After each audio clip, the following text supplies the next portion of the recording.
Hi everyone, welcome back to my channel. कैसे हो आप सब? आई होप आप बहुत अच्छे से होंगे। जो लोग मेरी वीडियो पहली बार देख रहे हैं उनके लिए बता दूं कि मैंने अपनी प्रेगनेंसी के लिए पहले आईओए करवाया, जिससे मुझे एक टॉपिक प्रेगनेंसी होगी जो कि कंटिन्यू नहीं की गई। फिर मैंने आईवीएफ करवाया, जिससे मुझे ट्विंस प्रेगनेंसी हुई। मेरे 2 बेटे हैं। जो भी एक्सपीरियंस है इस पूरे ट्रीटमेंट का, वो मैं वीडियो के थ्रू यहाँ पे आपके साथ शेयर करती रहती हूँ। तो आज की वीडियो होने वाली है सिम्टम्स के ऊपर। यार बहुत बार मुझे अभी भी मैं अपना वाईटी स्टूडियो खोलती हूँ ना, तो मुझे यही मैसेज आया हुआ होता है ज़्यादा कमेंट कि दीदी मेरा आज चौथा दिन है, मेरा 6वां दिन है, मेरा 7वां दिन है, मुझे कोई सिम्टम नहीं आया, मुझे बहुत टेंशन हो रही है, मुझे बहुत टेंशन हो रही है। अरे बहनों रुको, थोड़ा टाइम लो ठीक है। इस चीज़ के लिए आप क्यों टेंशन लेते हो मुझे बताओ पहले। कमेंट करो पहले, क्यों इतनी टेंशन लेती हूँ।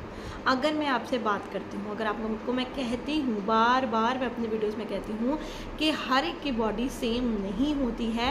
और कई बार जो हम डॉक्टर की वीडियो देखते हैं या किसी, जैसे मेरी डॉक्टर थी, उन्होंने जब मुझे थोड़ी सी स्पॉटिंग हुई है ना, तो मैंने फटाफट से डॉक्टर को मैसेज किया कि ऐसे ऐसे करके मुझे हो रही है। तो डॉक्टर ने कहा गुड साइन है। तो इसका मतलब सिम्टम्स तो कुछ होता ही है। और मुझे कौन सा दिन होगा मुझे एग्जैक्ट ऐसे याद नहीं है, मतलब मैंने मेरे बीटा एससीजी के पहले की ही बात है, ठीक है। तो उन्होंने कहा, तो इसका मतलब चलो आते तो हैं सिम्टम, ऐसी तो ये तो है नहीं कि नहीं आते, लेकिन ये ज़रूरी नहीं है कि हर एक को आए। और आपका अभी चौथा या 5वां दिन है और आप कह रहे हो कि मुझे सिम्टम नहीं आए, या फिर आपका 6वां 7वां दिन है ना, चलो 7वें दिन तक तो फिर मैं मान लेती हूँ, लेकिन चौथे 5वें दिन पे आपको कहाँ से सिम्टम आ जाएंगे बताओ। और नहीं आते हैं तो आप अपने इस टाइम पे आपको रिलैक्स रहना है, आपको अच्छी अच्छी वीडियोस देखनी है, आपको अपने दिमाग को इतना मतलब वो नहीं करना कि टेंशन वाला अपने आप को माहौल नहीं बनाना अपने अंदर, है ना, कि हाय इसका मतलब तो मेरी यार होगी नहीं प्रेगनेंसी, इसका मतलब तो मैं प्रेग्नेंट ही नहीं हूँ, मुझे तो कोई सिम्टम ही नहीं आए। ऐसा नहीं सोचना है आपको यार, बिल्कुल नहीं सोचना है आपको। नहीं आए मत आए, दफ़ा करो आप, है ना। और मैं सच में आपको बताती हूँ कि अच्छा अब यहाँ की सिम्टम्स की बात करें, मुझे पता है कि एक ना वैसे ही बंदे को होता है हाँ यार फटाफट से प्रेगनेंसी, अब इतने किया हुआ है ना तो प्रेगनेंसी हो जाए, मुझे कहीं से पता चल जाए। मेरी बहुत अच्छी उनसे बात हुई है, बहुत अच्छी हैं वो, मुझे उनका नाम नहीं याद आ रहा, क्या नाम था, नेहा जी था शायद। नेहा जी प्लीज़ अगर आप मेरी वीडियो देख रहे हो तो गुस्सा मत करना, ठीक है, क्योंकि मैं कुछ ऐसा नहीं कह रही, आप मेरी बहन हो इसलिए मैं आपको ऐसे बोल रही हूँ। तो मेरी एक सब्सक्राइबर है, उन्होंने 7वें, पता नहीं उनको शायद खुद तो नहीं, उनको शायद किसी ने कहा था, उन्होंने 6वें 7वें 8वें दिन उनका बीटा एससीजी का वो हो गया, उन्होंने टेस्ट करवा लिया, अभी 1-2 दिन पहले की बात है। तो उनका मुझे मैसेज आया, तो खुद ही कह रहे हैं, पहले तो कह रहे कि अभी मेरा 2 तारीख को मुझे ना वो होगा, मेरा टाइम पूरा होगा, जैसे 15-16 दिन होंगे। तो मैंने भी एकदम से पूछ लिया, मैंने कहा क्योंकि फ़र्स्ट टाइम बात कर रहे थे तो दूसरे बंदे को भी ऐसे, मुझे सबसे ज़्यादा लगता है कि कोई बंदा गुस्सा ना कर ले, है ना, कोई माइंड ना कर जाए। तो मैंने बहुत ऐसे उस चीज़ से पूछा, मैंने कहा भी आपने इतनी जल्दी क्यों करवाया। तो उनको लगा, कह रहे कि मैंने करवा लिया या पता नहीं किसी ने कहा था उनको कुछ ऐसे। तो इस बात के लिए, क्योंकि अभी लेवल बहुत कम आएगा यार, अभी तो 7वां 8वां दिन है ना, तो उस वजह से टेंशन भी हो जाती है कि हाय यार अभी तो कुछ है ही नहीं। इसलिए मैं आपको बार बार कहती हूँ कि आपको टेंशन नहीं लेनी है, आपको ये सब नहीं करना है। पहले आपको प्रेगनेंसी टेस्ट नहीं करना है, अगर सिम्टम्स नहीं आ रहे हैं तो टेंशन नहीं लेनी है, अपने दिमाग पे स्ट्रेस नहीं डालना है, बार बार गूगल नहीं करना है, अच्छी अच्छी चीज़ें देखो, ये देखो कि कैसे सिम्टम्स आते हैं, कैसे कैसे होता है, अगर प्रेगनेंसी हो जाएगी तो कौन से हफ्ते में बेबी के क्या पार्ट्स बनेंगे, कैसे कैसे अल्ट्रासाउंड होंगे, अल्ट्रासाउंड में हम क्या क्या देख सकते हैं, है ना, हम बेबी को कैसे केयर करनी है बेबी की, ऐसी वीडियोस देखो। आपने फ़ोटोशूट की वीडियो देखो कि हम बेबी के साथ फ़ोटोशूट करवाएंगे या मैं अपनी प्रेगनेंसी की फ़ोटोशूट करवाऊँगी, कुछ ऐसी चीज़ें देखो, नेगेटिव चीज़ें मत देखो, ठीक है। अगर अब हम बात करते हैं सिम्टम्स के ऊपर, सिम्टम क्या आते हैं मेन, आपको इम्प्लांटेशन की ब्लीडिंग हो सकती है। ब्लीडिंग ये नहीं है कि आपको ब्लीडिंग हो जाए, है ना, स्पॉटिंग हो सकती है, डार्क ब्राउन कलर की स्पॉटिंग होती है इसमें। फिर आपको, मैं हमेशा आपको कहती हूँ कि आपको ब्रेस्ट में काफ़ी ज़्यादा चेंजेस मिलेंगे। कई बार क्या होता है कि दवाई की वजह से भी हो जाता है, लेकिन अगर आपको लास्ट डेज में ऐसा हो रहा है तो प्रेगनेंसी का सिम्टम ही है ये।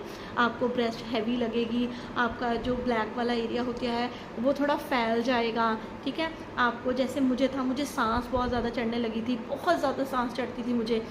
मैं क्योंकि पहले पहले मैं इंजेक्शन लगवाने जा रही थी तो कोई ऐसी दिक्कत ही नहीं थी, लेकिन फिर जब मेरे लास्ट वाले डेज़ आ गए तो फिर तो बस मैं, क्योंकि मैं सीढ़ियाँ चढ़ के आती थी, सीढ़ियाँ चढ़ के जाती थी, आपको पता ही है ना, और पैदल जाती थी, और मैं तो बस मुझे था कि हाय यार, मैं तो ऐसे ही पकड़ के बैठ जाती, हाय हाय सांस चढ़। तो मैं ना बाहर से ही फ़ोन कर देती अपने हस्बैंड को कि आप ग्लूकॉन डी बना के रखो, भी मैं आ रही हूँ। वो भी बेचारे कभी नींबू पानी, कभी ग्लूकॉन डी, कुछ ना कुछ मेरे लिए बना के रखते थे ताकि मैं आऊँ। मैं कह रही थी AC ऑन करके रखूँ कि गर्मी का टाइम था, मेरा टाइम जो था मार्च महीने में यहाँ पे फरीदाबाद में तो गर्मी हो ही जाती है, तो बहुत ज़्यादा मेरा ये वाला बुरा हाल हो जाता था।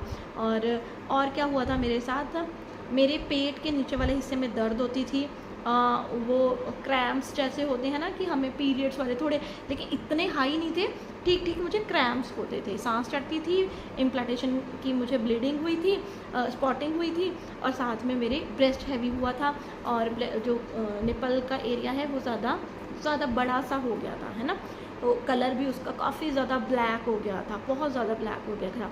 तो ये सारे मेरे सिम्टम्स हुए हैं, लेकिन ये बहनों ज़रूरी नहीं है कि जो मेरे साथ हुआ है वो आपके साथ होगा, या फिर जो आपके साथ हुआ है वो मेरे साथ होगा, ऐसा बिल्कुल नहीं है। अब मुझे प्रेगनेंसी के बाद मुझे भूख नहीं लगी, लेकिन मुझे एक दिन भी उल्टी नहीं आई, एक दिन भी, यकीन करना, मेरी इतनी मैंने बेड रेस्ट की, मेरी उल्टी नहीं आई।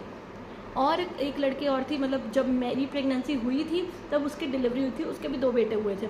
तो मैंने कहा कि ऐसे डॉक्टर रेस्ट के लिए बोल रही है, वो कह रहे हाँ हाँ बिल्कुल, उन्होंने भी मुझे कहा था रेस्ट करना, लेकिन मैं समझी नहीं इस बात को कि कैसी रेस्ट करनी है ना। तो मैंने कहा अभी ऐसे कह रहे वॉमिटिंग हो रही है, मैं कहा नहीं, कह रहे ट्विन्स है, मैं कहा हाँ जी, मैं कहा अभी तक तो, मैं कहा आज ही अल्ट्रासाउंड हुआ है, ट्विन्स है।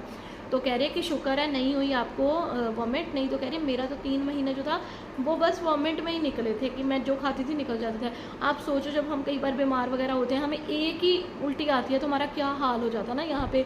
और जो बेचारी लड़कियाँ जिनको इतनी 3-3 महीने उल्टियाँ आती रहती हैं, उनका बेचारियों का हाल क्या होता होगा। तो मैं कहती हूँ कि शुक्र है मैंने खाना नहीं खाया, वो एक अलग बात है, नहीं मुझसे खाया गया, लेकिन शुक्र है मुझे वॉमिट वाला सीन मेरा नहीं हुआ, ठीक है। तो हर एक की बॉडी अलग होती है, हर एक के सिम्टम्स अलग हो सकते हैं। अगर किसी को और भी ज़्यादा सिम्टम्स हैं कुछ अलग तरीके के, तो ज़रूर कमेंट में लिख देना ताकि और लड़कियों को फ़ायदा हो सके।